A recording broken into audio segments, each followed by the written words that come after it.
To say the least. So let's jump into that right there.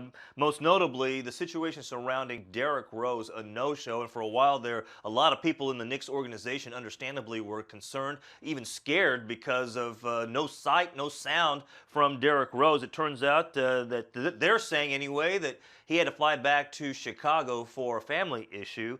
Uh, our question here, though, Geltzy, is there's so many people involved here. Why wasn't somebody in the know? Well, quite frankly, because Derrick Rose didn't tell anybody. And that's the mystery in all this. Whatever the family issue is, and we don't really know what it is right now, I'm sure we'll find out sometime soon. But whatever the family issue is, Derrick Rose obviously has to let his employer know when he is not going to be showing up for work. And he really left the Knicks with a whole lot of egg on their face. And now the Knicks have a pretty big problem here because the reality is we know Rose has not been happy. He's been at odds with Jeff Hornacek. He doesn't feel like he's treated with the same respect that Carmelo Anthony is. And I think in a lot of ways he's right. I think Rose has played very well this year. And for one reason or another, Hornacek just has given Anthony a lot of latitude. He hasn't given Derrick Rose. So I think Rose has every right to be unhappy. What you don't have a right to do is not show up to work and not call. And in a situation like this, he put the Knicks where they have to send out a tweet through their Knicks PR feed 10 minutes before game time. Derrick Rose is not with the team. It's a crazy situation. Rose is going to try to tell us that his unhappiness didn't play into this at all. We're going to hear apologies. We'll probably get a suspension. But this belies a much larger problem in New York. Derrick Rose and Carmelo Anthony are not playing well together. The coach has clearly taken one guy's side over the other. And I'm not saying there's a battle between Rose and Anthony because Rose is the king of passive aggressive. He cannot be happy and not go head to head with Anthony on it at all. But the reality is, Anthony's not all that happy with Hornacek either. I think Hornacek's done a pretty good job here. By the same token, you got to connect with your star players. With all that said, what Rose did last night, regardless of the circumstance, is totally unforgivable. And the Knicks are in a brutally tough spot on how they handle him and what they do going forward. Rose has also put himself in a very bad spot. He's in a contract year. He's been talking for 2 years about being a free agent. And now that's coming up. And all of a sudden you pull this in your contract year?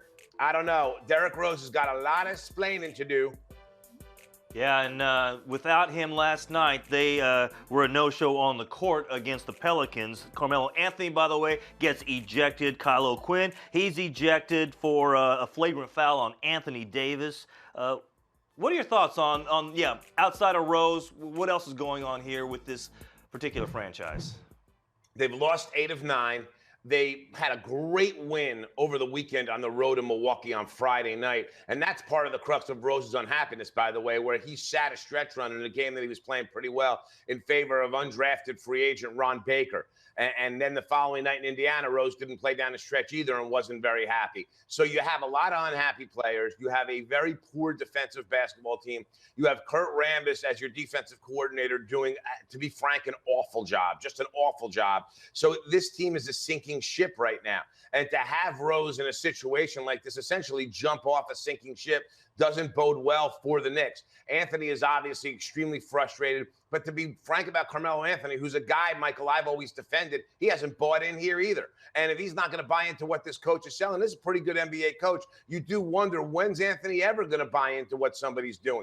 And it's fair to say with Anthony right now, especially with this volume of ejections, the amount of time that he's just shooting and not passing and not looking at other guys, taking over the offense on his own, going rogue on the coach, you got to wonder if Anthony's ever going to get it. Because at this stage of the game, this is the best guard he's ever had in his career to play with, and he doesn't really want to make it work. What O'Quinn did with Davis was purely out of frustration, but I will also say this. I think a foul like that, considering who it was against, may warrant a suspension where you take a risk of a star player like that and hurting him. We see how the NFL protects its quarterbacks a lot. I think the NBA is going to do that with their star players, so it wouldn't surprise me to see O'Quinn have to sit a game after that foul last night.